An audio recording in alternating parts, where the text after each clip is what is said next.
नमस्कार दोस्तों। कुछ समानताएं जो हमें दिखाई देते हैं वो है equal right to vote.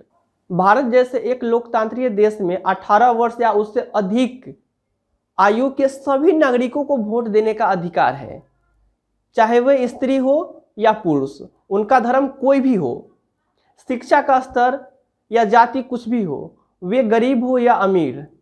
He belongs to has one vote. वह एक वोट का अधिकार है।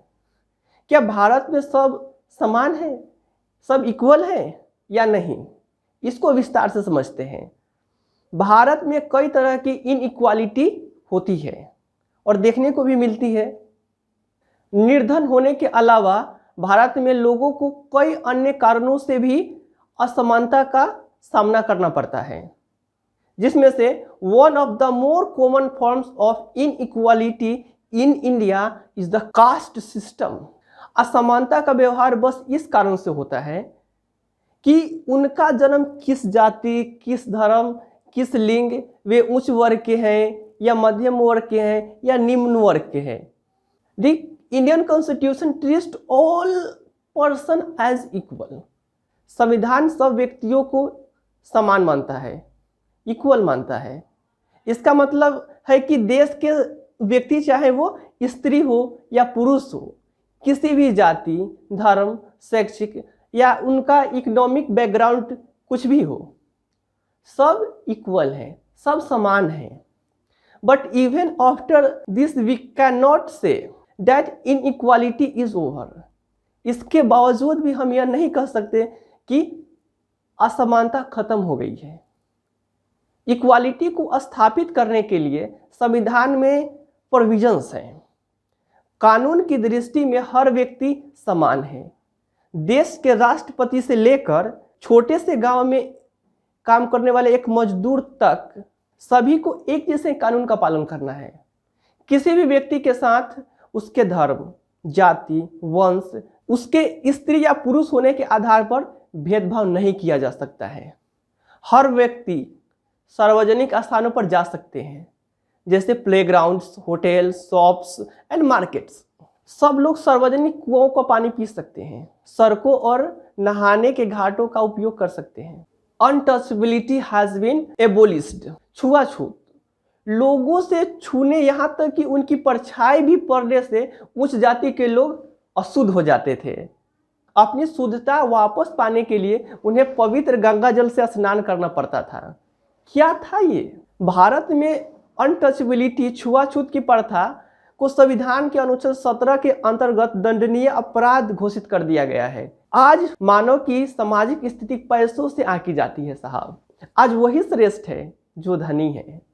भारत में ऐसे अनेक कानून हैं जो व्यक्ति को समान व्यवहार प्राप्त करने का अधिकार की रक्षा करता है। कानून के साथ साथ सरकार ने उन समुदायों जिनके साथ सैकड़ों वर्ष तक इनइक्वालिटी का व्यवहार हुआ है, असमानता का व्यवहार हुआ है, उनका जीवन सुधारने के लिए अनेक कार्यक्रम और योजनाएं लागू की है। ये योजना यह सुनिश्चित करने के लिए चलाई गई है कि जिन लोगों को पास्ट में, अतीत में अवसर नहीं मिले हैं, अब उन्हें अधिक अवसर प्राप्त हो। लेकिन क्या ऐसा होता है? आप कमेंट करके जरूर बताइएगा। मिड डे मील स्कीम, इस कार्यक्रम के अंतर्गत सभी सरकारी प्राथमिक स्कूलों को बच्चों को दोपहर का भोजन स्कूल द्वारा दिया जाता है। यह योजना भारत में सबसे पहले तमिलनाडु राज्य में शुरू हुआ और 2001 में Supreme Court asked all state governments to begin this programme to their school within 6 months।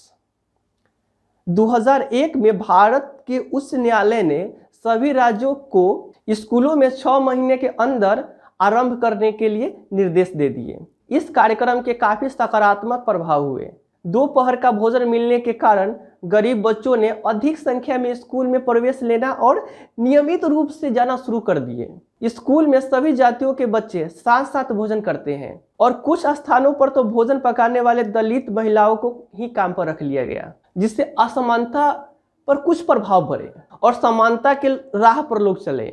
Mid day meal scheme ने निर्धन बच्चों का स्कूल में प्रवेश, उनकी उपस्थिति बढ़ा दी।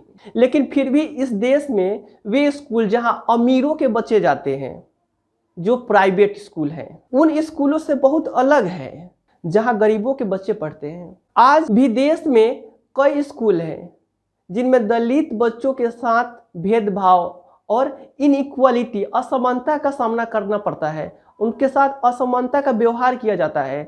कानून बन जाने के बाद भी लोग उन्हें इक्वल नहीं समझते हैं, इक्वल समझने से इनकार करते हैं। लोग यह जानते हैं कि भेदभाव का व्यवहार कानून के विरुद्ध है, फिर भी वे जाति, धर्म, डिसेबिलिटी, अपंगता, आर्थिक स्थिति और महिलाओं होने के आधार पर लोगों से इनइक्वालिटी का व्यवहार करते हैं। भारत लोकतंत्र ही ऐसा नहीं है जहां इक्वालिटी के लिए संघर्ष जारी है। संसार में अधिकांश लोकतांत्रिक देशों में समानता के जो मुद्दे हैं वो जारी हैं। अब यूनाइटेड स्टेट ऑफ अमेरिका के ले लीजिए। संयुक्त राज्य अमेरिका में अफ्रीकी अमेरिकन लोग जिनके पूर्वज पहले गुलाम थे, अफ्रीका से लाए गए थे, वे आज भी अपने जीवन को मुख्य रूप से असमानता बताते हैं। क्यों इनइक्वालिटी बताते हैं? क्योंकि उनके साथ इक्वलिटी का व्यवहार नहीं किया जाता है। 1950 के अंतिम दशक में अफ्रीकी अमेरिकनों को समान अधिकार दिलाने के लिए आंदोलन हुआ था। इससे पहले अफ्रीकी अमेरिकनों के साथ यूनाइटेड स्टेट संयुक्त राज्य में बहुत असमानता का व्यवहार होता था, बहुत ही इनइक्वालिटी का व्यवहार होता था और कानून भी उन्हें इक्वल नहीं मानता था। बस यात्रा करते समय उन्हें बस के पीछे बैठना पड़ता था, या जब भी कोई गोरा आदमी, व्हाइट पर्सन बैठना चाहे उन्हें अपनी सीट से उठ जाना पड़ता था। कितना इनइक्वालिटी था। एक रोजा पार्क्स एक महिला है, यह अफ्रीकी अमेरिकन औरत है जिनकी एक विद्रोही प्रतिक्रिया ने अमेरिकी इतिहास की दिशा बदल दी। दिसंबर 1955 को दिन भर काम करके थक जाने के बाद बस में उन्होंने अपनी सीट एक व्हाइट पर्सन को देने से मना कर दी। उस दिन उनके इनकार से अफ्रीकी अमेरिकनों के साथ असमानता को लेकर एक विशाल आंदोलन प्रारंभ हो गया, जो नागरिक अधिकार आंदोलन, जो सिविल राइट्स मूवमेंट कहलाया। 1964 के नागरिक अधिकार अधिनियम के नस्ल, धर्म और राष्ट्रीय मूल के आधार पर भेदभाव निषेध कर दिया गया। इसने यह भी कहा कि अफ्रीकी अमेरिकन बच्चों के लिए स्कूल के दरवाजे खोले जाएंगे और उन्हें उन अलग स्कूलों में ही जाना पड़ेगा। अधिकतर अफ्रीकी अमेरिकन बच्चे केवल ऐसे स्कूल में प्रवेश लेने को समर्थ रखते हैं जहां कम सुविधाएं हैं और कम योग वाले शिक्षक हैं, जबकि व्हाइट स्टूडेंट प्राइवेट स्कूलों में जाते हैं या उन क्षेत्रों में रहते हैं जहां के सरकारी स्कूलों का स्तर जो है प्राइवेट स्कूल जैसा है। भारत में भी बहुत ऐसे स्कूल हैं जो प्राइवेट स्कूल से भी अच्छा है। भारत के संविधान के आर्टिकल 15 कहता है धर्म, मूल वंश, जाति, लिंग या जन्म स्थान के आधार पर भेदभाव प्रतिषेध है।